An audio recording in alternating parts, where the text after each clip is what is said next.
विद्यार्थी मित्र, इयत्ता 6वी मधील गणित या विषयाचा भाग आपण बघणार आहोत। या अगोदर आपण पूर्णांकांची बेरीज हा भाग बघितला होता, ऍडिशन ऑफ इंटिजर्स। तर त्यानंतर आपण बघणार आहोत पूर्णांकांची तुलना, कंपेअरिंग इंटिजर्स।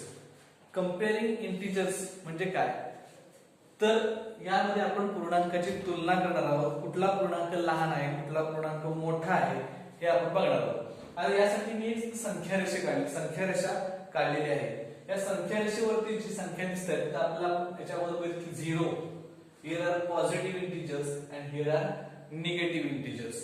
म्हणजेच काय, तर इकडे 0 आहे, इकडे धन पूर्णांक आहे आणि या बाजूला ऋण पूर्णांक आहे। तर असं आहे की या ठिकाणी ज्या वेळेला आपण एखाद्या संख्येमध्ये 1 मिळवतो त्यावेळेला त्याच्या पुढची संख्या, उजव्या बाजूची पुढची संख्या तयार होते। म्हणजेच इकडे दिसतो आपल्याला -3। याच्यामध्ये समजा आपण 1 मिळवला तर तयार होतोय -2। अशा प्रकारे उजव्या बाजूची संख्या असते ती संख्या मोठी असते आणि संख्या रेषेवरील डाव्या बाजूची संख्या असते ती लहान असते। आता या ठिकाणी आपल्याला सहज कळते की धन पूर्णांक हे 0 पेक्षा मोठे असतात। Positive integers are always greater than the 0। 0 is always greater than the negative integers. 0 ही नेहमी ऋण पूर्णांकांपेक्षा मोठी संख्या आहे आणि त्याचप्रमाणे धन पूर्णांक हे देखील ऋण पूर्णांकांपेक्षा मोठे आहे। म्हणजे जर क्रम लावायला आपण गेलो तर -3 पेक्षा मोठे ऋण 2, कारण ऋण 2 हे उजवीकडे आहे, पुढची संख्या दिसते, ऋण 3 हे डावीकडे दिसते। ऋण 2 पेक्षा मोठे ऋण 1, -1 इज ग्रेटर दॅन -2। ऋण 1 पेक्षा मोठा 0, 0 पेक्षा मोठा 1, 1 पेक्षा मोठा 2, 2 पेक्षा मोठे 3।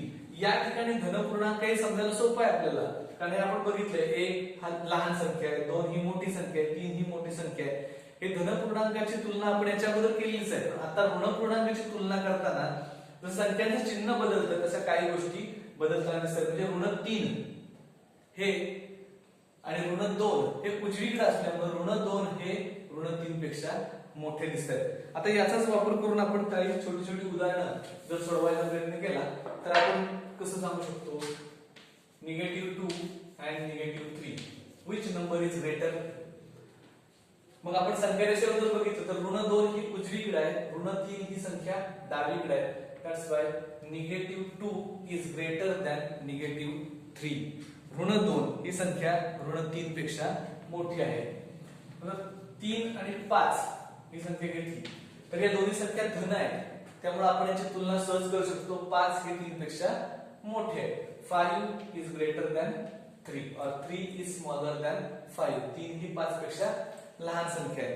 पण एक संख्या आता इथे बघूया, ऋण 3 आणि ऋण 7 या दोन संख्या जर आपण बघितल्या तर आपल्याला असं बघता क्षणी आपल्याला असं वाटेल की 7 ही मोठी संख्या आहे, पण धन संख्या असेल तर ते ठीक आहे। इतर त्यांचे चिन्ह ऋण चिन्ह होत आहेत। त्यावेळेला जर आपण बघितलं तर ऋण 1, ऋण 2, ऋण 3 ही संख्या अगोदर येते, त्यानंतर ऋण 4, ऋण 5, ऋण 6 आणि ऋण 7। म्हणजे ऋण 7 हे डावीकडे असणार आहे, ऋण 3 ही उजवीकडे असलेली संख्या आहे, त्यामुळे -3 इज ऑलवेज ग्रेटर दॅन -7। त्यानंतर आपण बघूया 4 and -7। जर इथं बघितलं या दोन संख्यांची तुलना करताना जर आपण बघितली तर 4 आणि ऋण 7 या दोन संख्यांमध्ये तुलना करताना आपण बघितलं, याच्या अगोदर आपण म्हटले की धन पूर्णांक हे नेहमी ऋण पूर्णांकांपेक्षा मोठे असतात। Positive integers are always greater than the negative integers. त्यामुळे इथं संख्या न बदल देखील आपण सांगू शकतो की 4 हे ऋण 7 पेक्षा मोठे आहे। अशा प्रकारे आपण याची तुलना करायची आहे। प्रॅक्टिस सेट 7 मध्ये आपण यातली काही उदाहरणं सोडवणार आहोत। त्याच्या अगोदरचा एक छोटासा भाग आहे, तो म्हणजे अपोजिट नंबर्स।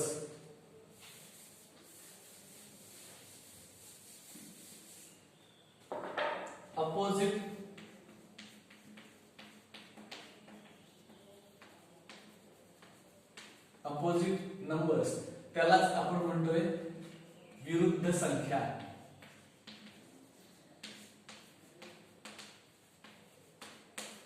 आता संख्या रेषेचा वापर करून देखील आपण या संख्या रेषेवरती दाखवू शकतो. आता उदाहरणार्थ इथं जर आपण बघितलं तर 0 त्याच्यापासून इक्वल डिस्टन्स वरती 1 आहे, त्यानंतर 2 आहे, 3 आहे, पण याच्या डावीकडे देखील -1 आहे, -2 आहे आणि -3 आहे. मग समजा एखादी संख्या, आता 3 हा संख्या जर आपण बघितली तर ती संख्या इकडे 3 डिस्टन्स वरती आहे, युनिट डिस्टन्स 3, म्हणजे त्याला एकच अंतर असं आपण म्हणतोय. शून्यापासून 1 इथलं एक अंतर, इथून इथपर्यंत 2 आणि इथून इथपर्यंत 3. तेवढ्याच अंतरावरती जर बघितलं तर इकडे शून्यापासून आपल्याला दिसतील -3, -3 ही संख्या दिसेल. म्हणजे -1, -2 आणि -3. इथून इथपर्यंत 1, इथून इथपर्यंत 2 आणि इथून इथपर्यंत 3. अशा 3 एकक अंतरावरती या दोन संख्या आपल्याला दिसत आहेत. एका बाजूला दिसते 3 आणि एका बाजूला दिसत आहेत -3. या दोन्ही संख्या जर आपण बघितल्या तर या दोन्ही संख्या शून्यापासून समान अंतरावरती उजवीकडे एक संख्या आहे आणि शून्यापासून तेवढ्याच अंतरावरती डावीकडे एक संख्या आहे. म्हणजे संख्या आपल्याला समान दिसते पण त्याची चिन्ह आपल्याला वेगळी वेगळी दिसत आहेत. आणि म्हणून या 3 आणि -3 ही जी झाली ही विरुद्ध संख्या किंवा अपोजिट नंबर्सची एक जोडी तयार झाली. अशा प्रकारे आपल्याला बऱ्याच संख्या आपल्याला सांगता येतील की ज्या अपोजिट नंबर्स आहेत. Opposite numbers are the same distance from 0 but in opposite directions. म्हणजे काय तर विरुद्ध संख्या ज्या आहेत त्या शून्यापासून समान अंतरावरती असतात पण एकमेकांच्या विरुद्ध दिशेला असतात. म्हणजे इकडे ज्या अंतरावरती 2 आहे त्याच अंतरावरती डाव्या बाजूला -2 आहे. म्हणजे -2 आणि 2 या दोन संख्या आहेत त्या विरुद्ध संख्यांची जोडी असं म्हटलं जाईल. आणि एक सगळ्यात महत्त्वाचा घटक म्हणजे -2 आणि 2 यांची जर आपण बेरीज केली, आपण बेरजेचे गुणधर्म शिकलेलो आहे, तर -2 आणि 2 यांची बेरीज केली तर एक संख्या निगेटिव्ह आहे, एक संख्या पॉझिटिव्ह आहे, त्यांची बेरीज होणार नाही. 2 मधून 2 वजा होतील, उत्तर येणार आहे 0. म्हणजे the sum of two opposite numbers is 0. विरुद्ध संख्यांची बेरीज नेहमी 0 येते. अशा प्रकारे आपण दोन भाग बघितले, विरुद्ध संख्या आणि पूर्णांकांची तुलना, कंपेअरिंग इंटिजर्स असा एक भाग बघितला आणि अपोजिट नंबर्स असा एक भाग बघितलाय. प्रॅक्टिस सेट 6 सराव संच 6 आणि सराव संच 7 आपण आपल्या वहीमध्ये सोडवून ठेवायचे आहे.